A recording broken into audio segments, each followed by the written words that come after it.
I'm absolutely delighted today to welcome our speaker, Professor Evgeny Dobrenko. He's professor and head of Department of Russian and Slavonic Studies at the University of Sheffield, where he is the co-director of the Bureaucracy Center for the Study of Central and Eastern European Intellectual and Cultural History.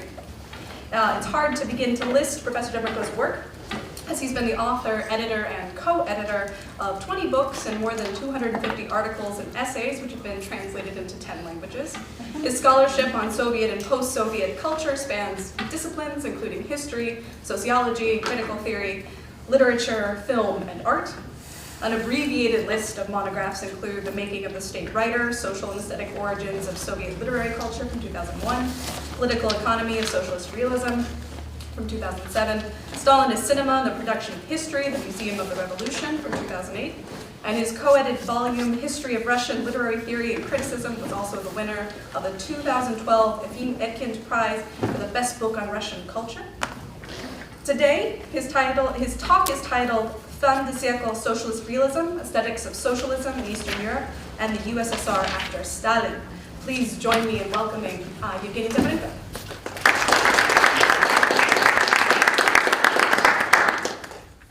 Thank you. So I'll talk about socialist realism again. That's all I do all my life. Okay. So, but well, I'll start with a couple of I think important points about socialist realism, about how to define socialist realism, because I think it's important in the context of this series about realism in general, which I would call institutional realism. We could call this term, but mostly I will talk about what happened to it, not about not about the definition of socialism, but what happened to it after 1956. Okay, so socialist realism was a reflection of its creator. Stalin was first and foremost a politician and bureaucrat, not a doctrinaire. His thinking and the institutions he created were evidence of his pragmatism and awareness of the needs of a particular political moment. Socialist realism has traditionally been seen as a political and aesthetic doctrine, a practice as well as a result of the Soviet aesthetic production. At the same time, socialist realism itself lacks definition, or rather all its definitions are consistently vague and inherently controversial. And for a good reason, since its functions were those of a political institution whose needs are best served by vague rather than precise definitions. First of all, it makes it possible to control art and literature by changing the course of action depending on the demands of the moment. For example, today the conflictlessness is all the buzz, but tomorrow it will be declared a detrimental varnishing of reality. Today, historicism is celebrated and historical novel flourishes. Tomorrow, it will become a shameful escape from the present day, etc., etc. So we'll know lots of examples like this. Deciding on the right side, on the right kind of dogma on an ad hoc basis was the way to regulate the whole sphere of artistic production. Second, this lack of precise definition allowed for normalization insofar as it was at the core of the newly acceptable conventions. Authors were supposed to follow conventions that remain consistently vague, which made it possible not only to change at any given moment the conventions themselves, but also to control the author's compliance with these constantly changing points of reference and requirements. Nobody can know for sure, what forms and conventions are acceptable today, which is why everybody must be ready to use a whole range of such forms and conventions at any time, if needed. Third, it is the source of terror, as nobody can know what the next step on the minefield will bring. Whatever was propagated and celebrated yesterday is to be condemned and eradicated today, and vice versa. Anyone can become the target of the next campaign. And in fact, as we know, even people like Fadeev and most celebrated classics of socialist realism were subject of harsh criticism at some point during Stalin's time, of course, first of all. Of the three dimensions of socialist realism, doctrine, practice, and institution, this latter one is the most important. So much so that I would call it institutional realism. Socialist realism is first and foremost an institution, and attempts to hide this fact are at the basis of the permanent doctrinal fixation of socialist realism. Endless discussions, extensive theoretization around the doctrine of socialist realism, and I have to say these discussions were themselves part of the institution, were supposed to conceal the fact that socialist realism was not a doctrine served by various institutions. Rather, the opposite is true. Socialist realism was itself an institution. It was an institution of control, normalization, and terror, and as such, it was served by a doctrine whose main feature was a maximum of the maximum of impreciseness, and whose main function was to conceal the real political functions of socialist realism. In other words, not the institution served the doctrine, but rather the doctrine served the institution.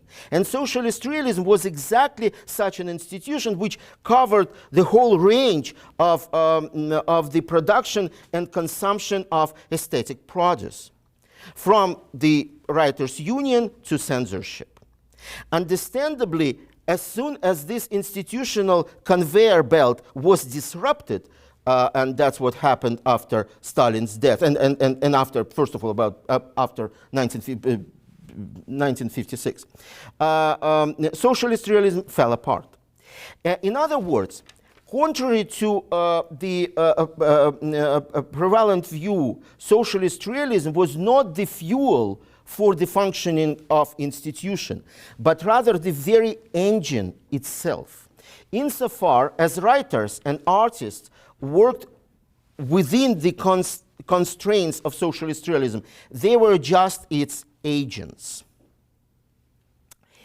It is from this perspective that we will look at what was happening in Central and Eastern Europe and in the USSR after Stalin's death, and first of all, of course, after 20th Party Congress and Khrushchev's secret speech, which marked the beginning of the disintegration of East European imperial project, a disintegration which was only stopped at the end of 1956 by tanks in the streets of Budapest. The events of 1956 brought over a reformation of the socialist realist doctrine on the face of it, and of socialist realism as an institution in its essence. At the basis of the transformation of socialist realism was the increasing institutional liberalization, which was obvious, even though it may not have been openly declared. It was no longer a labor camp or a death sentence that were in store for just about anybody in Stalin's time.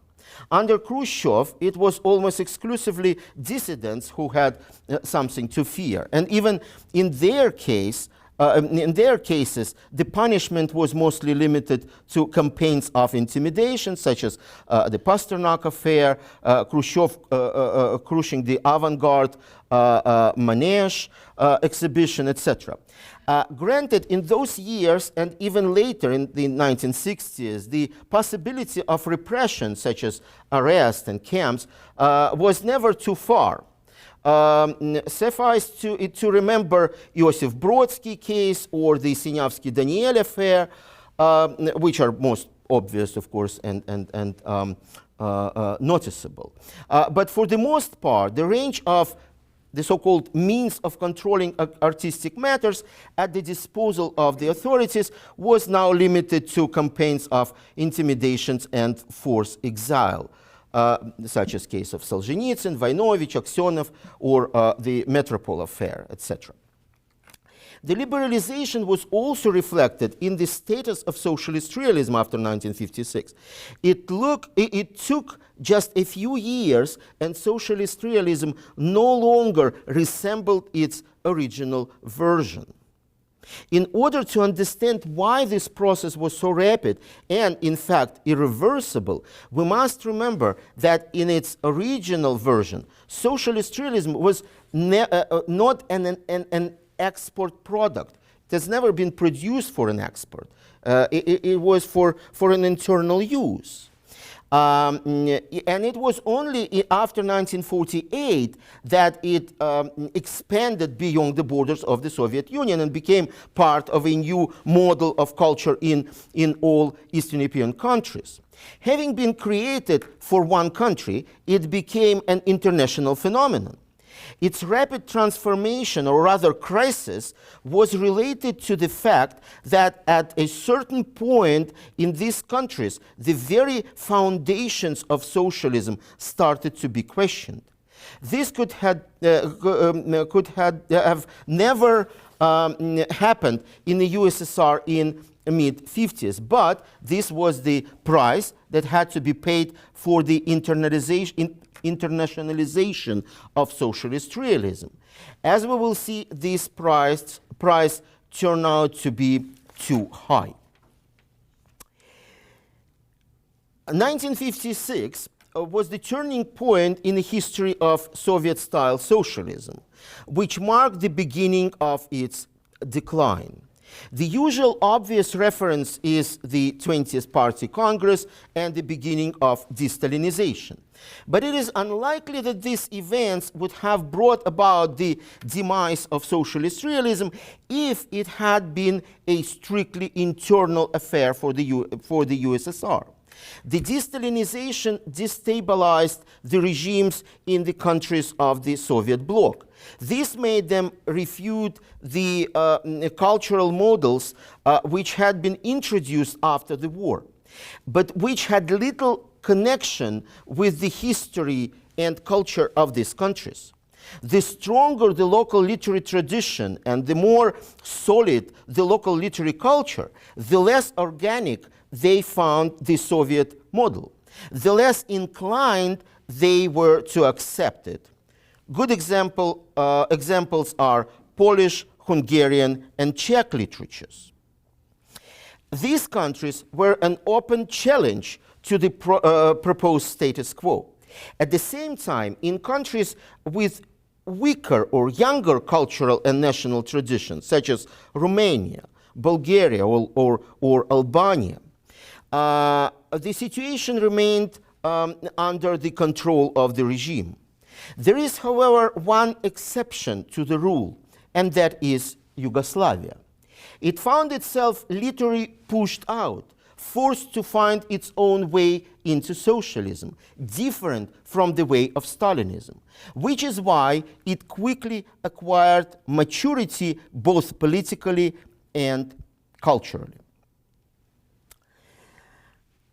By engaging into a conflict with Tito, Stalin himself created something like an alternative model of socialism, which with the Stalinist model in crisis on the one hand, and with the Eastern European tradition often resistant to the Stalinist influence on the other, became something like a prototype of socialism with a human face, from workers' councils at factories to a relative freedom in matters of arts and aesthetics. These were the ideals advocated by the leaders of Hungary in 1956, of Czechoslovakia in 1968, by the reformers in Poland in 1981, and in the USSR in 1987. In a certain sense, after the break with the USSR in 1948, Yugoslavia became a real laboratory of reformism, which all post-Stalinist reformers aspired to, from Imre Nagy to and Alexander Dubček to Mikhail Gorbachev. Like other practices of Stalinism, socialist realism in its pre-1948 version had been introduced in Yugoslavia using the same methods as in all other countries of the Soviet zone of influence. But the break of 1948 made the leaders of Yugoslavia position themselves as representative of a regime which was both socialist and anti-Stalinist, something absolutely new at that time. In other words, the foundation was set for giving a try to a non-Stalinist version of socialism. In this version, there was no room for particularly infamous inventions of Stalinism, of which, of course, socialism was one. The refutation of socialist realism in Yugoslavia found its most famous expression in Miroslav Krleža's speech at the Third Congress of Yugoslav Writers in Ljubljana in 1952, where he declared that there was nothing socialist about socialist realism, when he called this a theory of eunuchs, not that of real authentic artists.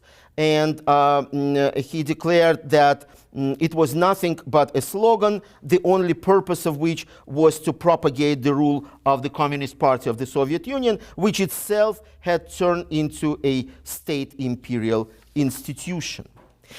In order to understand how such public proclamation of Yugoslav comrades are likely to have been received in, for instance, Poland, with Soviet tanks firing at protesters in the streets of Budapest, let us turn to just one exemplary episode. And it's Jan Kot's famous speech. Socialist realism, as the new method for Polish literature, was declared at the Congress of Polish Writers in January 1949. At that time, Jan Kot was considered to be the leading Marxist literary scholar in Poland. He was one of the most authoritative voices on classical literature, but he also wrote on contemporary literature and social issues.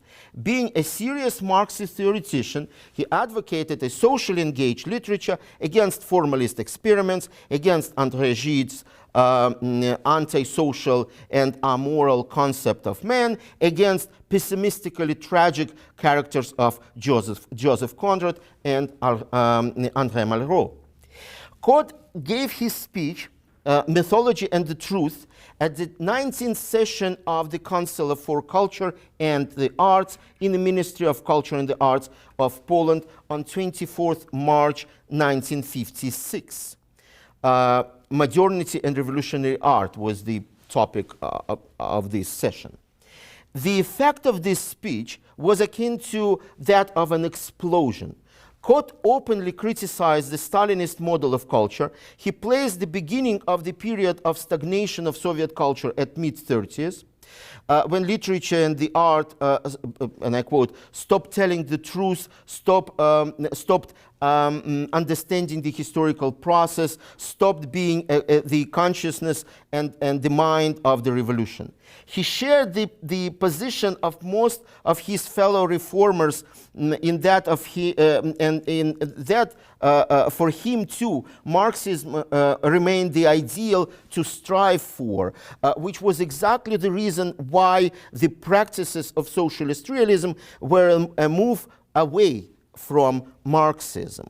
Whatever started to happen after Stalin's death was for young Code evidence of an ideological, intellectual, and moral awakening. It was as if the people, and I quote, had spent the winter in hibernation, started to open their eyes, to think, to stand up for their opinions. Gradually, we were going back to being revolutionaries and Marxists again. He pleaded for a politically responsible art.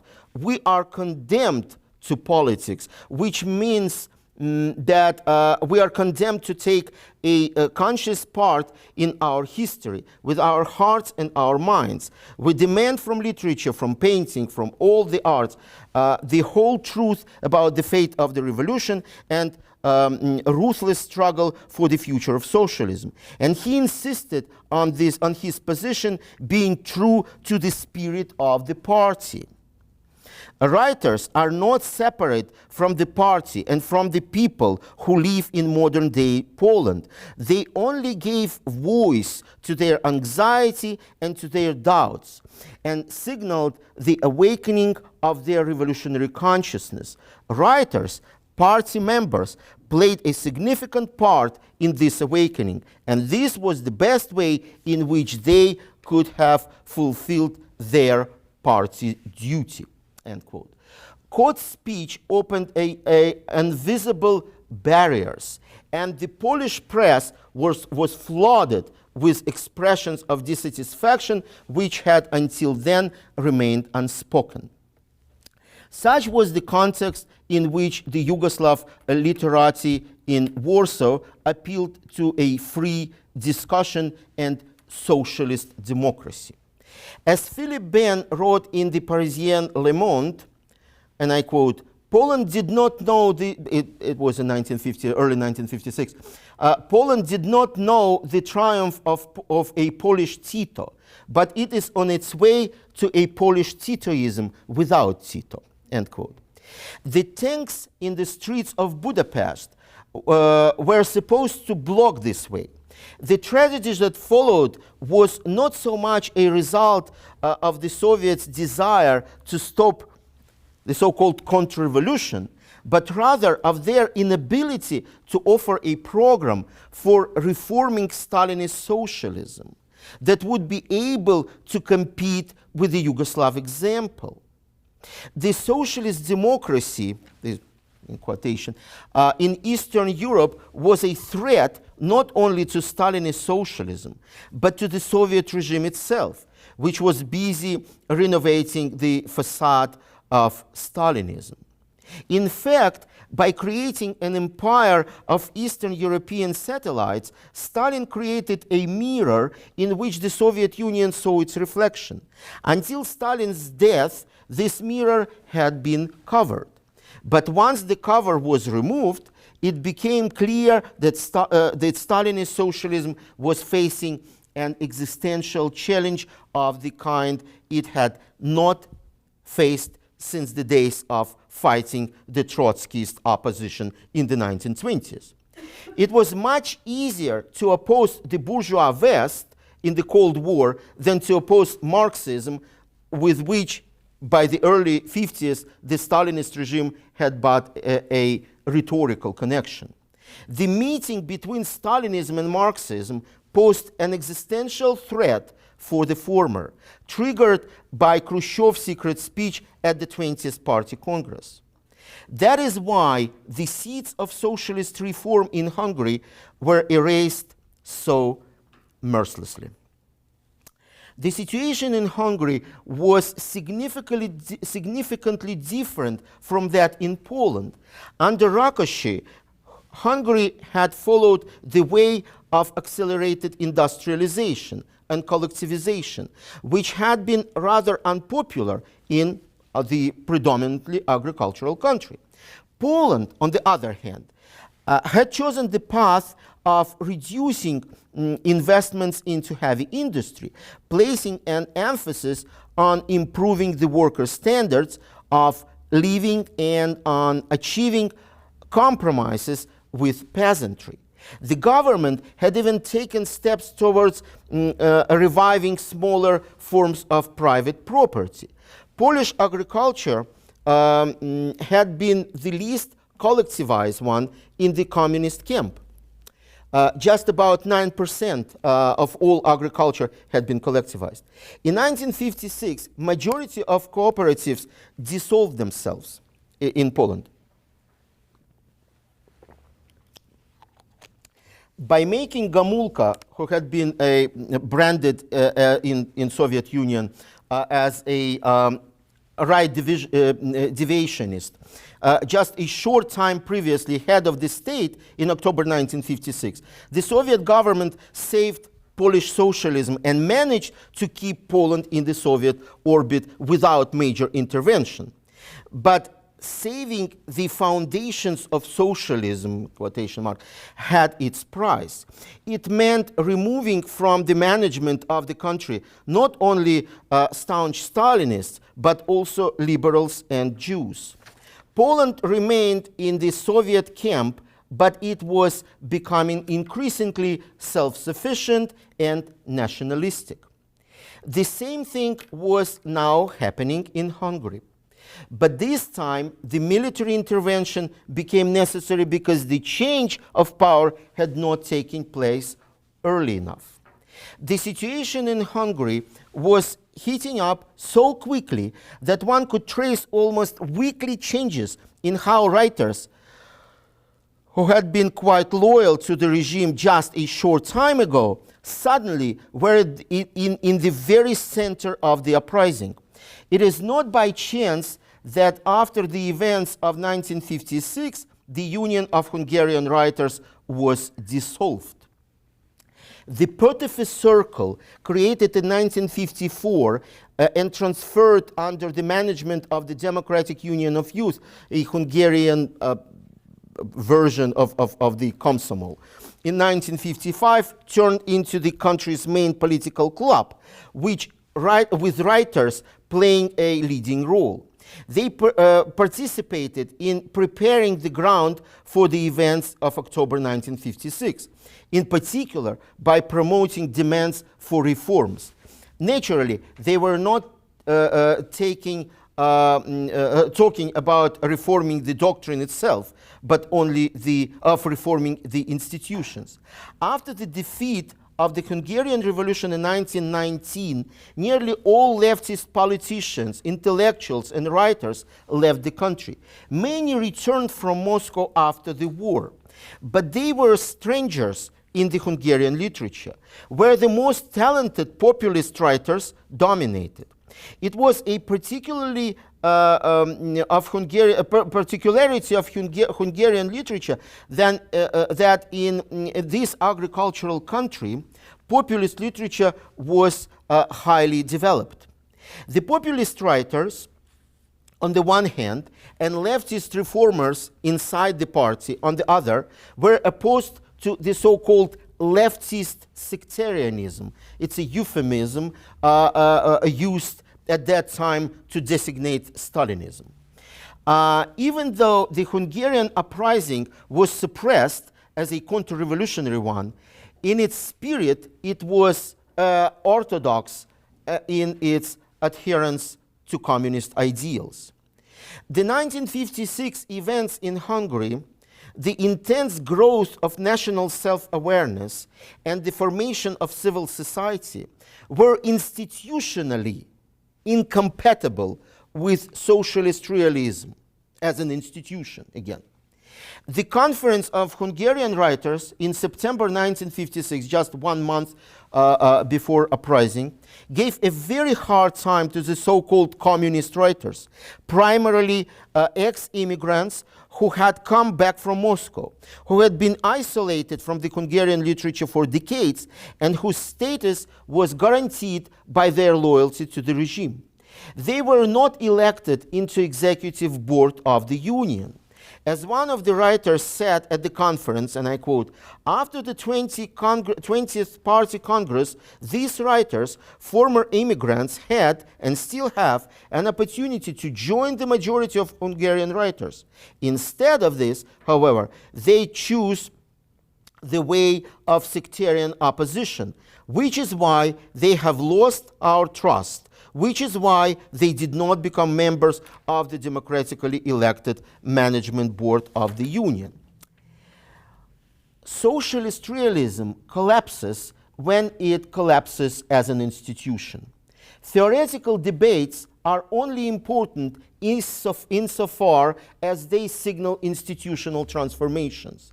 As it well known, the decree of the Central Committee of the Communist Party from 23rd of April 1932 on restructuring literary artistic organization, which marked the beginning of the socialist realist project, gave a clear outline of the project institutional foundation. And it's not about, truthful reflection of life in its historical development and all this, definition. That is secondary thing. The most important one is the institutional one. It presupposed the creation of, and I quote, "a single union of Soviet writers with a communist fraction in it," end quote. That's what socialist realism is about. Once this fraction was expelled from the union itself stopped being an institutional foundation of socialist realism. Now there was nothing but the doctrine itself, and this doctrine was immediately started to lose clear outlines. In the discussion about socialist realism that was taking place just before the uprising, I would mention an article by the critic Imre Kezi, titled Socialist Realism or Socialist Literature, in which the author noted, and I quote, "The demand for socialist realism in Hungarian literature emerged and gained the upper hand in extremely unfortunate circumstances. It happened simultaneously with the moral and spiritual catastrophe of 1945, with the shameful trial of Rajek, with the escalating fight against intellectuals, with the Yugoslavian events, with the forced cutting of ties with Western culture." Kezi tried to take a broader look at socialist realism in the more general historical and literary perspective of the 20th century progressive literature. And what he saw was that, and I quote, "the very concept of socialist realism is too narrow for outlining the whole potential or the whole highest potential of socialist literature. What kind of realism is this, which can include, if needed, the beautiful fairy tale about the King János, but which, if needed, will have no place for Émile Zola's portraits of society? What kind of realism is this which can allow for all kinds of ridiculous pomposities and for idealistic subversions of schematic literature in all countries, which rejects the best works that were created in Soviet literature, in the fiery 1920s, or in German literature in the Weimar Republic period? A martyrology of socialist realism followed. Pilnyak, Babel, early Ehrenburg, Kataev, Yesenin, Mayakovsky, as well as Brecht and Friedrich Wolf. Then there were Upton Sinclair and Dos Passos. He continues, "Today it is clear that this literature which for a long time was dismissed with just this one empty general label, cosmopolitan, plays no less a role in the history of socialism than those works which are recognized as the best examples of socialist realism. It is worth 1,000 times more than all the works of all these Ajaevs, the Popovs, the Babayevskis, and the Hungarian, and their Hungarian and other followers taken together. Not by chance did supporters of Hitler and Horthy call this literature cultural Bolshevism. So let us never forget the shameful fact that for many years we were persecuting exactly what Hitler and Horthy had persecuted. It is not only as our heritage that we should love this literature, but also for a factor of our future. Let us learn from it. Let us learn from it the courage to experiment and appreciation of novelty of form, because only the fire of novelty, the passion of quiet and quest, passion of quest will have us from a shamefully conventional existence. And calling to fight the party-minded and state-sponsored narrow-mindedness. Casey concluded that writers must be encouraged to aspire not to following a particular form, a particular method, but not to obeying socialist realism, but rather to subscribing to a particular view, a particular understanding of the world, socialist literature. This is very important point, the introduction of the very concept of socialist literature, because in fact what happened later, this concept was, because it was much broader than socialist realism was replaced with this social literature, which included practically everything, modernism. So it became so wide, so broad, the notion of socialist literature, so broad that the very concept of socialist realism was practically after the 56 was practically dissolved in it. These discussions of the aesthetics of socialist realism revealed its political essence, considering the fact that this exposure of the device was accomplished by removing from literary institutions writers, transmitters of the governmental policy. One can say that these events marked the end of the socialist realist epoch.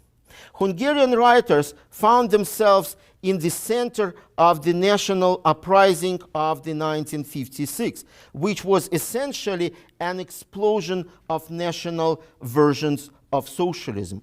It may have been suppressed in a military and political sense, but it did not. But it did score an ideological victory. There was no going back to the socialist realist dogma. In the Soviet Union, after 1956, the term the Petovist circle became absolutely odious, something on a par with the Orange Revolutions or Maidan in Putin's Russia.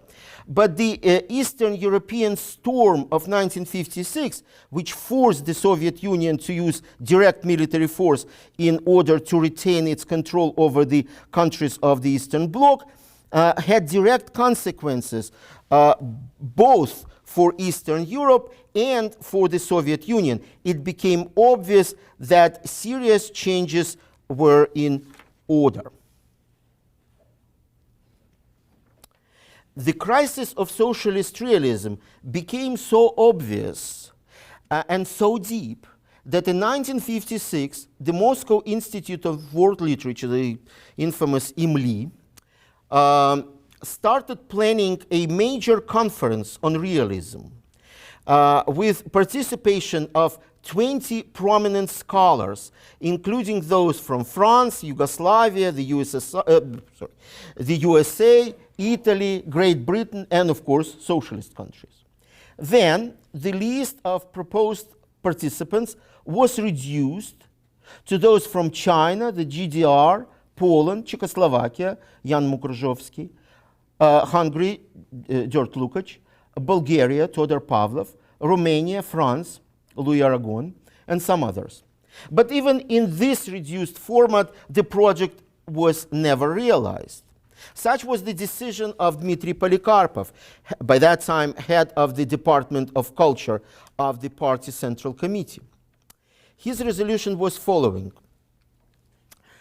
considering there is much in this matter which is unclear and complicated, that must first be worked through by Soviet literary scholars, the Department of Culture considers it more appropriate to first organize a discussion without the participation of any foreign guests, end quote.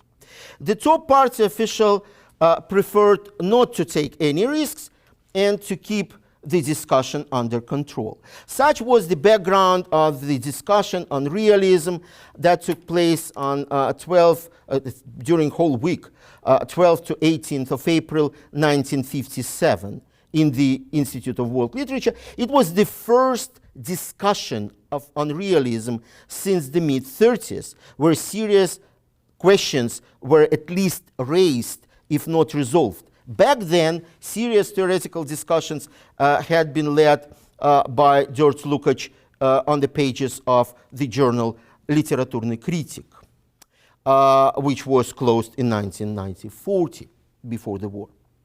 In 1956-63, Soviet literary scholarship was never free of unremitting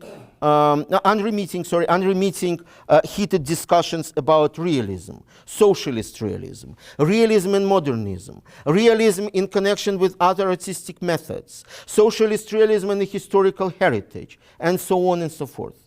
Everything was questioned: the monopoly of realism, the history which had been invented to serve as its basis. I would like to remind you that the Soviet scholars in 1930s and 40s seriously talked about the realism of folklore, the realism of antiquity, the realism of enlightenment, and so on. The very concept of the artistic method, and of course the concept of socialist realism. The validity of this latter term was not really doubted, but it was losing its foundation, its roots, its exclusivity.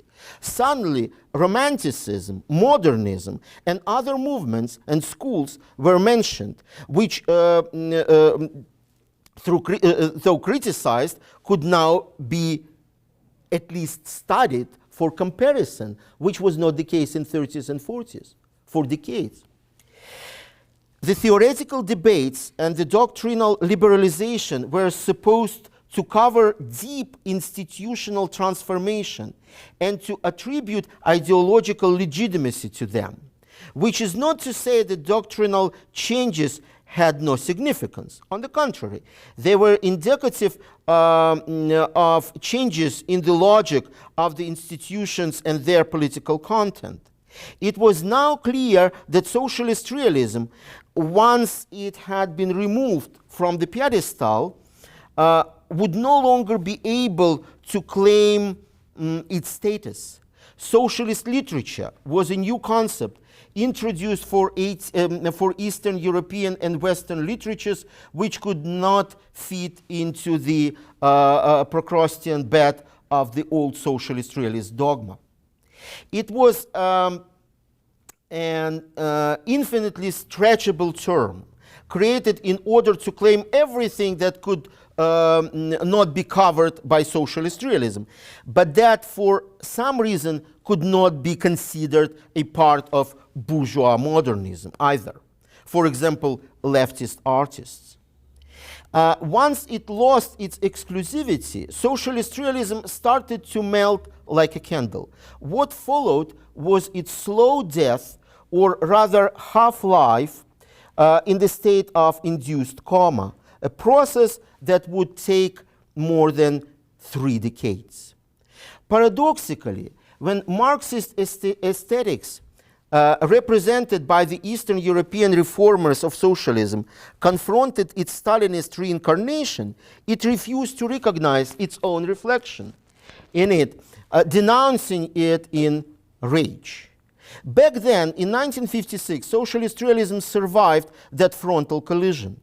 But starting from the 60s, it was turning more and more into a historical episode in the recent past of the Soviet bloc countries, an episode in which retained both loose ties with the current literature and art. It may have still enjoyed the status of a master narrative, of an ideological frame, a pattern for modeling the histories of national literatures, but it had almost completely lost the connection not only with the living artistic process, but also many of former institutional privileges and features. By the end of the 80s, it remained a peripheral ritual code, a page in a history book, until it perished under the rubles of the Berlin Wall together with Soviet socialism. In the Soviet Union, the tendency was the same, but its dynamic was slightly different. There, unlike in the countries of people's democracy, socialist realism had developed deep roots in literature and culture. At the ideological, institutional, and to a significant extent, professional level. By 1956, more than one generation of writers had been working according to its guidelines. There were those who had started writing before the revolution, who had been fellow travelers in the 1920s, as well as two subsequent generations, that of the 1930s and the first post-war generation.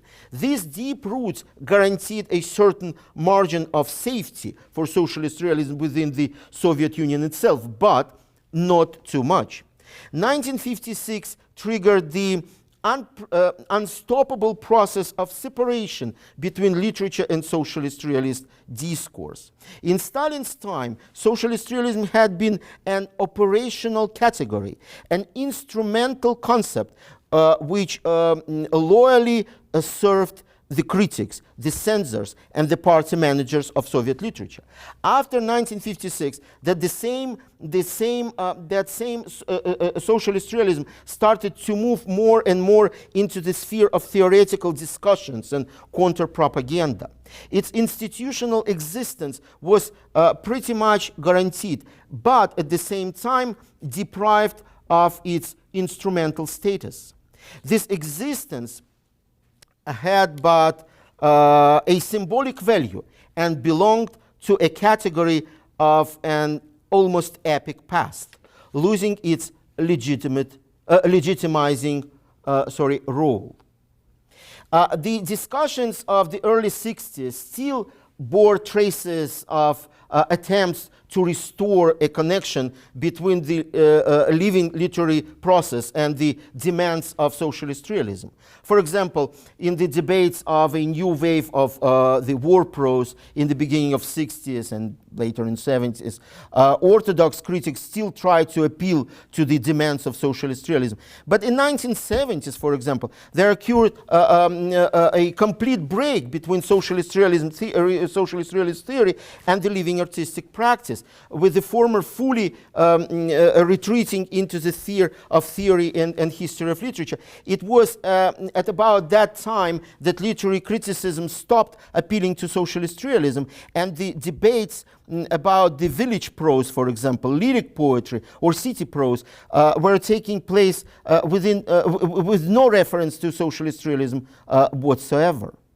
The participants of the debates now turned for support to socialist realist, not to socialist realist theory, but to national past, for example. By the beginning of the perestroika, socialist realism had been firmly relegated to the history of literature. and even mentioning of this term became quite rare. The death of socialist realism in the USSR did not attract much attention. It simply did not regain consciousness, drifting into not being in the endless chain of academic debates. At a certain point, the comatose patient was finally disconnected from the artificial life support system, as were all the other Soviet political and cultural institutions. One could simply, one could say that after 1956, the forced marriage contract between literature and socialist realism, even though it was not officially cancelled, became completely void. In these satellite countries, the married partners started living separately, having lost any contact with each other. So that when socialist realism died, literature did not even notice that. It had already been living in its own independent life for quite some time. Maybe keeping the family name of the former spouse, with both partners sharing access to the same high nomenclature artistic centers, top-class apartments, and literary funds, which resulted in certain inconveniences, but also guaranteed significant privileges to a literary official who had been responsible for keeping the most advanced artistic method in the state of hibernation for decades. In the USSR, the comatose spouse living for decades in the intensive care unit was dressed up and made presentable for anniversaries and special occasions, after which the patient was brought back to the life-supporting environment of academic conferences and connected to the artificial breathing equipment supplied by collective volumes of academic articles on topical problems of socialist realism. But usually, you know, if you know Russian, актуальные проблемы социалистического реализма. That somebody said, социалистический реализм не имеет актуальных проблем. So, only grandchildren of the heroes of socialist realism, conceptualists and thought artists, remembers the one deadly weapon and were inspired by its aesthetics. They were the only ones who brought the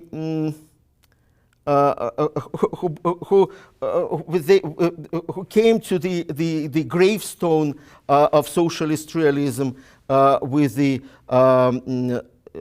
wrath of irony. And that's it. Thank you.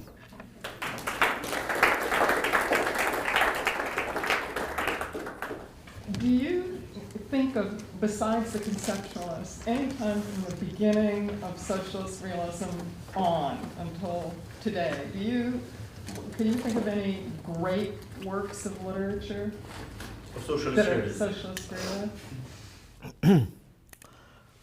Well, I think socialist realism is great. Love it. I read it all my life.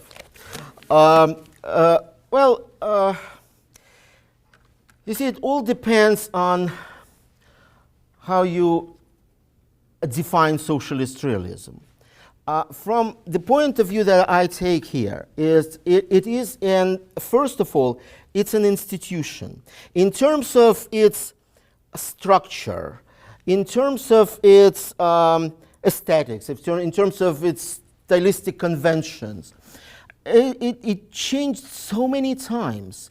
Because, for example, if you look into earlier works of socialist realism, you'll see that the huge difference between, let's say, early works of socialist realism and that of, let's say, late 30s. But even if you compare late 30s, let's say, industrial novel of mid 30s during, the industrial novel of the period of first 5 years plan, which was, probably the most important period most productive period, and compare with industrial novel of, let's say, late 40s, something of, I don't know, Kochitov or something like that, quite bad.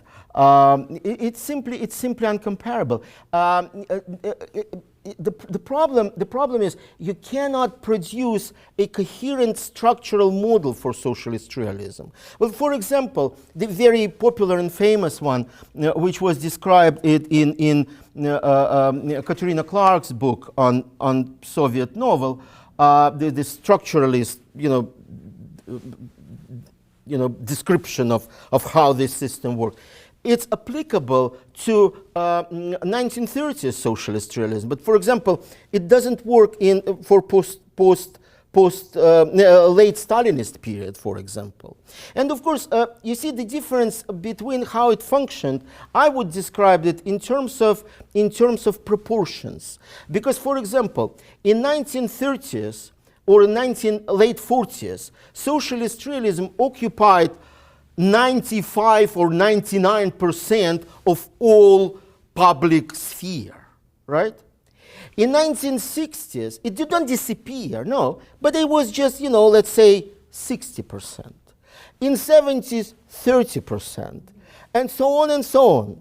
So it was, it not disappeared like, next day. That's what happened, let's say, in Hungarian literature. It just was completely eradicated after the events in Hungary in 1956, or in Czech Republic after 1968. But in Soviet Union, it was just diminishing, and died. It took like 30 years practically. That was quite a long but painless death, I would say. I also was fascinated by your talk and really liked the argument about socialist realism as an institution. My question is it's kind of a minor footnote to the beginning of your talk, or I wonder if you'd expand on something you said, which was that socialist realism was made for one country and then it had to be exported, after the war. What about the story of socialist realism in the republics, in the USSR? How did it affect the literary development in those republics, and how did that affect the institution of socialist realism? Very good question. I'm writing a book about how Soviet multinational literature was created, because it was completely different story. What we describe here is basically what happened in Russian literature, first of all. But what happened in national literature is completely different, because we have to remember that Soviet literature was in fact a composition of 78 literatures, national literatures, because every nation or ethnic group or autonomy had to have their own literature. And of course, without because as you know, according to Stalin's definition of nation, language, culture, and common space, without, of course, statehood. So everything short, short statehood. So you would have your nation without statehood. So then you will have a culture. And language, of course, the most important element. You can't have language if you don't have a literature. So you have to have a as you know, in many cases, most of the cases, 2/3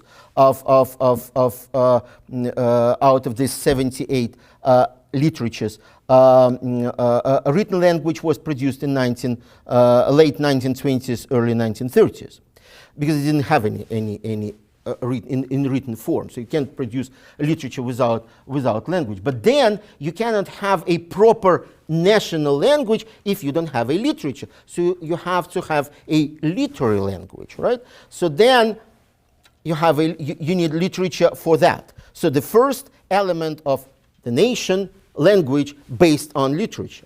then you have to have a common history. And of course, literature is the domain of a production of national mythology. So you need literature for that.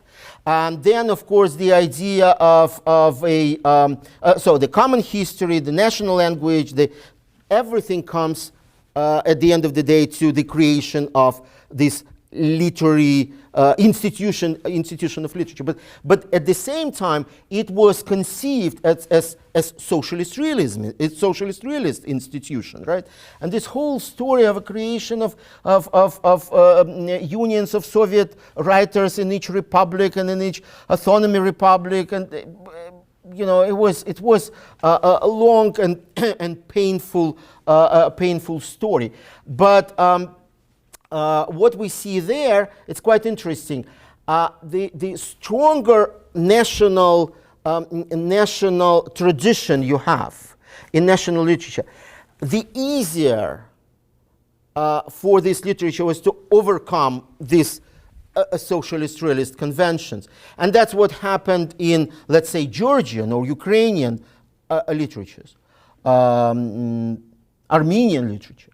But for all these young literatures, you know, socialist realism was the only show in town. That was it was quite a dramatic situation at the time, because and what happened then, it was like stillborn from the day one.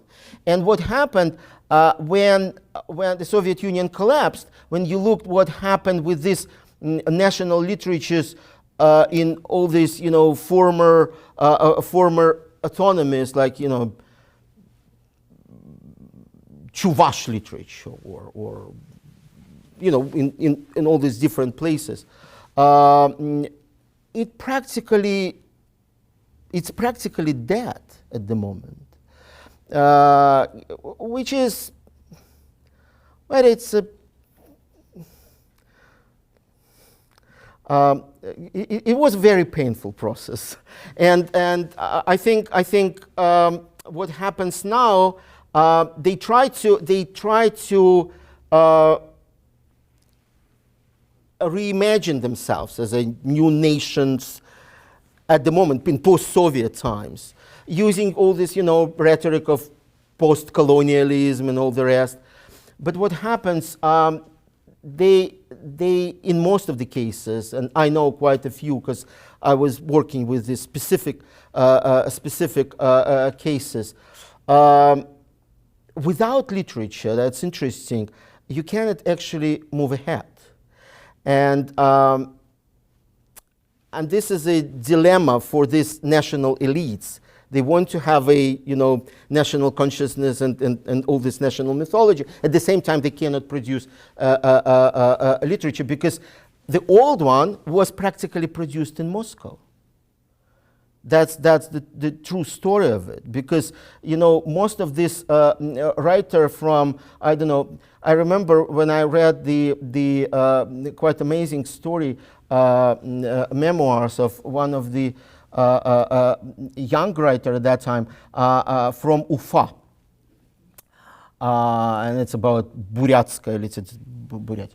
And he said, and he was, you know, writing about his years in Literary Institute, Gorky's Institute in Moscow. You know, that institute where, you know, all the Soviet writers, you know, went there. Well, most of them. And he was talking about, you know, his colleagues, and then so many names, you know, he mentions from Ufa in different years. So what I did, I just took all these names, then I took the list of the members of this Republican, you know, union of Soviet writers, and I've noticed that 90% of them went through Gorky's Institute. So basically what happens, you have all these national writers taken to Moscow, going through this, you know, process of study there, and then going back to their republics, writing in their national language. It's not working anymore. And how to produce national literature, how to produce national writers, that is a big question. Yeah. But it's all about institutions. It's because the whole Soviet literature is first of all an institution. Yeah.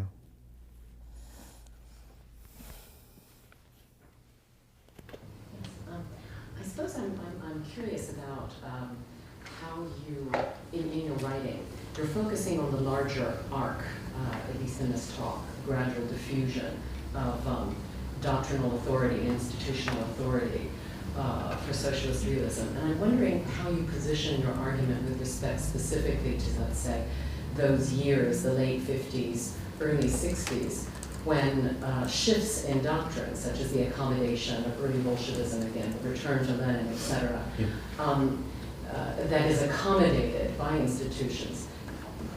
What do you think about the transformation? Does that then come to transform the institution? Does that then strengthen the institutions? Or is that part of the gradual diffusion and ineffectiveness that you're... Everything you described at the same time.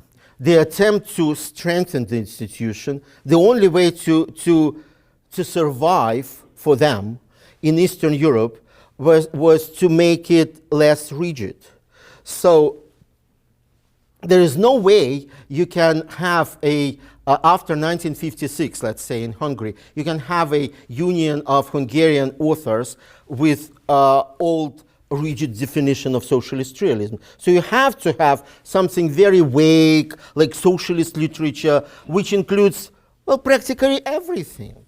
I mean, it was just so broad that at some point I read, like, let's say in early 1980s, that, for example, Bulgakov was producing socialist literature. Even Bulgakov was, how on earth you can describe him as being a socialist author? But it was so broad, because you see what I think what happens with this whole socialist realist saga is that we take it as a doctrine first of all, and as a practice. So we try to define this thing as term, as something that like as something doctrinal rather than institutional, because I think what is misleading here is the word realism, because we think that this is something, terminologically is something which has something to do with the writing, when in fact this has nothing to do with the writing. It's an institution. It's first of all an institution. And I remember once I was at a conference in Riverside. It was ages ago, organized by Arch Getty, and it was something, about Stalinist culture, etc., etc. And it was like an open for the public. And I remember I was talking to, I don't even know him, and he said, well, I think you're all discussing, the socialist realism. I think the socialist realism is actually Gulag. It's quite a definition. But then he said, well, look, when you have a Gulag, then you have socialist realism. And with the reduction of the Gulag, there is a reduction of socialist realism. It just goes down and down, it disappears. And in a way I thought, well, it's quite interesting if you think about it, because you can describe a union of Soviet writers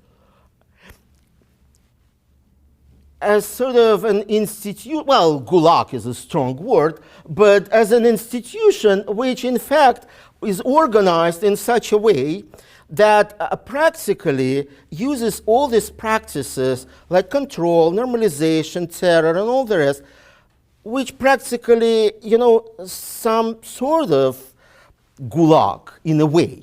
It works like that. But of course, it's different because it has, as a result, you don't have to, to produce.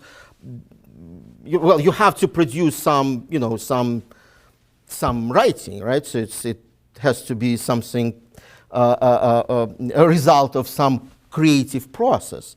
But to be honest, if you look at the structure of it, Stalin, as I've said, he was a politician and bureaucrat, and the Gulag was one of the, of his, as an institution. Of course, he did not invent it, but the institution itself, in different form, it worked in different form in different areas. So I think that socialist realism is one of those institutions that has nothing to do with realism, of course, and not with socialism, of course. It's just an institution that has to be described not through terminology, all this, these vague things that contradict one each other. How can you, describe a truthful depiction of life in its revolutionary development? It's just a contradiction inside the terminology. It's the whole thing like that. And it's not a coincidence. It's just, it was made this way. Everything you touch dissolves in your hands. You can't touch it. That's the whole beauty of it, because this is how it works. This is how it works. So it disappears. What does not disappear, though, is this institution. That works perfectly. The whole bureaucracy of censorship, which works through these thick journals, through these, sections of the Union of Soviet writers, through all these discussions, through endless process of reworking with text, with all this system of, Stalin prices, you name it. It's just long, endless process of production of this kind of, as they call it, художественное производство. This is artistic production. But yeah, it is an institution first and foremost. Yeah. I'm a little puzzled when you discuss at length the response in Eastern Europe to socialist realism. Are you suggesting that they were rejecting socialist realism as an institution, the way you've described it? Because it sounded more like they were against a certain dogma of artistic production, if you will, and not. And it seems to me that what they produced was their own institution, which you just brilliantly described, with the same sorts of censorship and prizes and their own, extremely dreary literatures. So.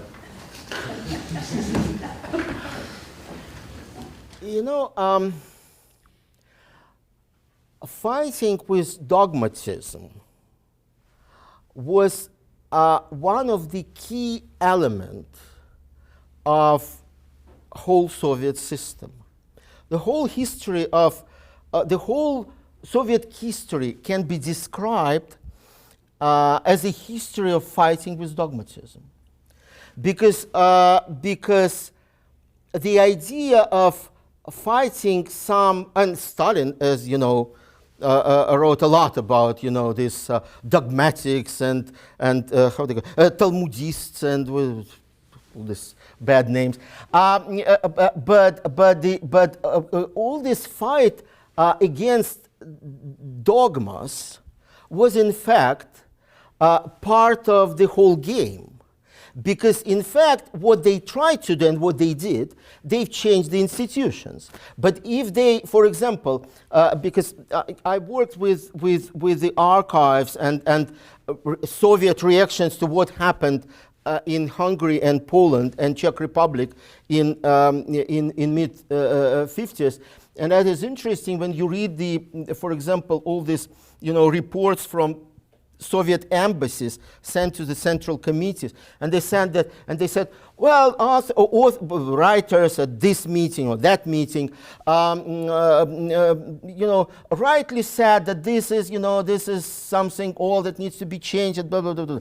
But if they would say we're against censorship, That is politically unacceptable. So you cannot say that because in fact, I'm against censorship. It's a part of, it's to say I'm against an institution.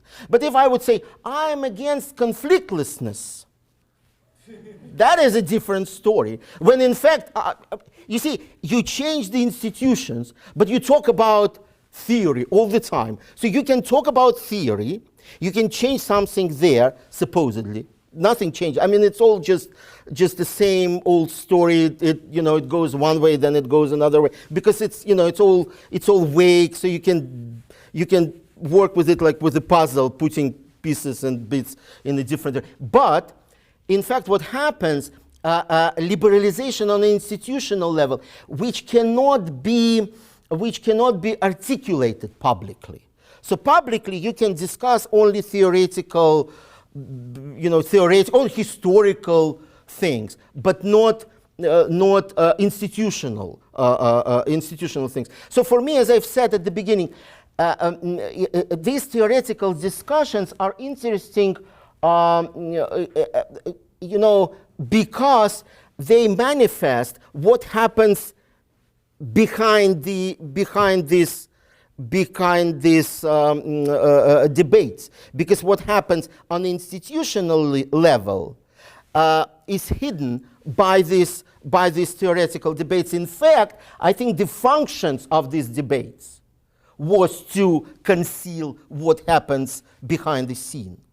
That is my understanding of this whole endless discussions about, socialist realism and realism in Soviet Union, which started in 1956 and never ended for 30 years, until it all just collapsed to nowhere.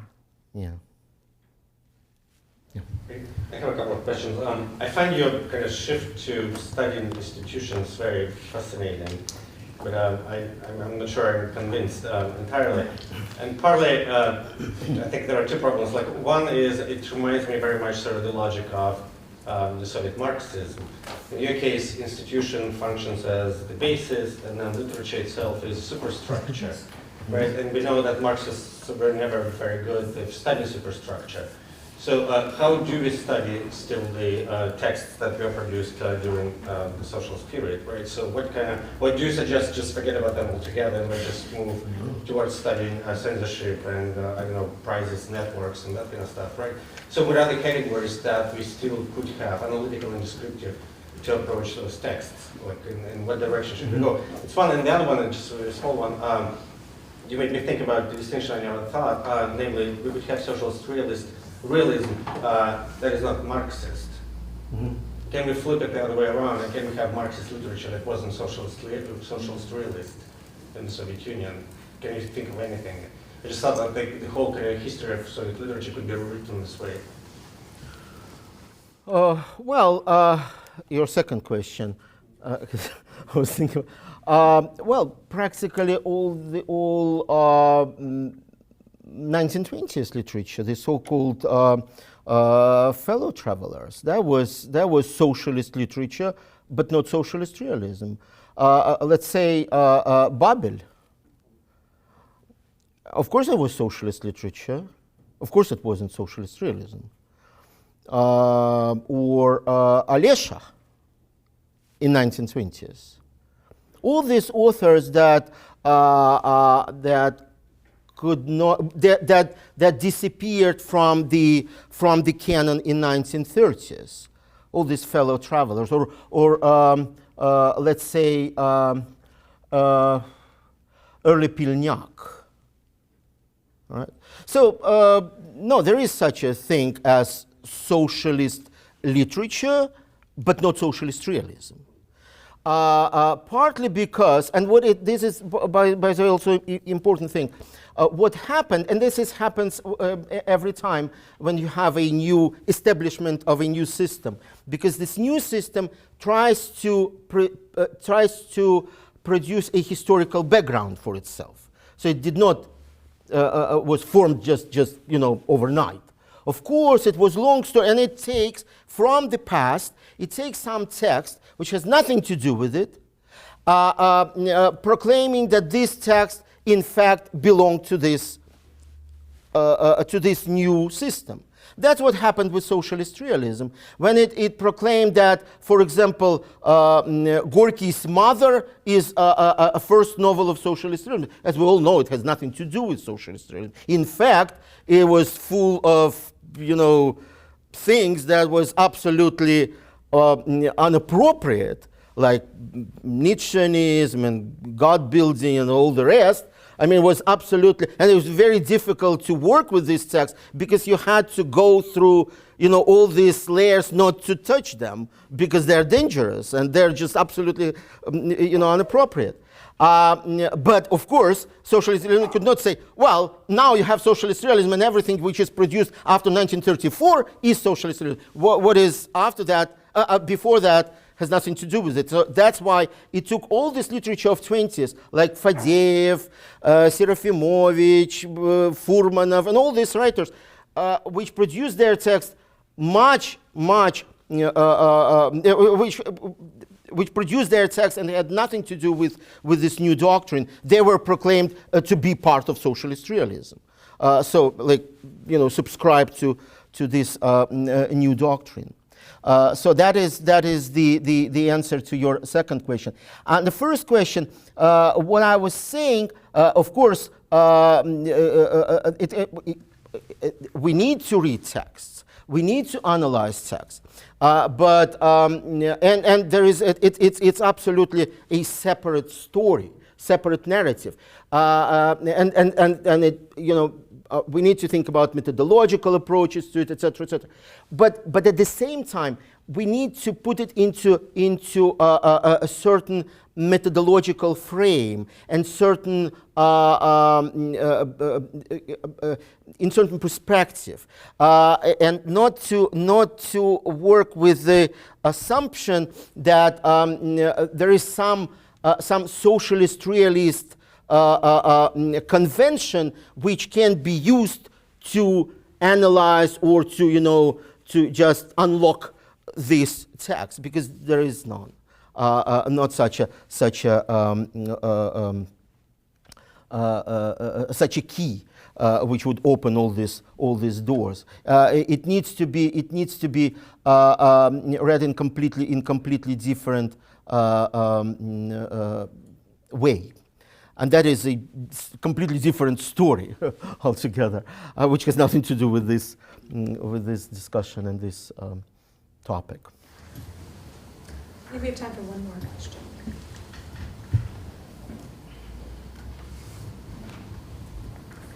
I have hopefully just a quick question. Yeah. I wonder, thinking about socialist realism as institution and relying quite a bit on the sort of the public-facing side, which you emptied out in sort of this answer period, I think, particularly as devoid of really having agency. Even if we're thinking of the sort of political actors and even authors as mouthpieces, as agents, their sort of PR function is quite empty. That anything they say publicly is more or less into a void of nothingness. Is that correct? So I wonder too about the role of even congresses or sort of the international writer congresses that sort of pop up in the 60s, if these are part of this story at all too. And how much then, if we're looking at this as building the institution, can we really look at this as a way to interpret the institution, or are they actually quite empty? You see, I think with this whole internationalization, and these international congresses, it was part of this bigger picture. You see, it's very important to see the difference between functions of socialist realism before and after World War II. Because before the war, all the Soviet system was absolutely self-sufficient, and it worked for internal, for everything was focused on internal, was based on internal interests and political demands of a day at that time. But what happened after the war, because Soviet Union ended up in being, one of the superpowers and, center of divided world with its own, system of satellites, especially after the war, Eastern Europe and China and the rest.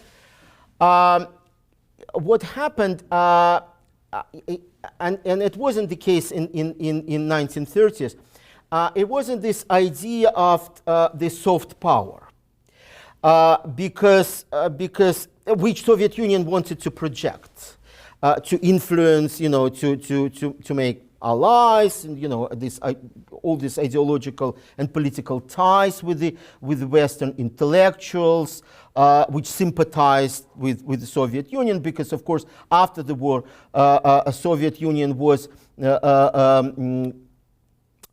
much more popular with the Western intellectuals than in 30s, because in 30s, all these excesses with the Great Terror, it was very damaging for the Soviet cause. But after the war, when Soviet Union was and Stalin was a victor of the war, etc., that was a completely different international situation, and Soviet Union wanted to capitalize, of course, and that this is when Soviet Union and Soviet ideology became especially sensitive to this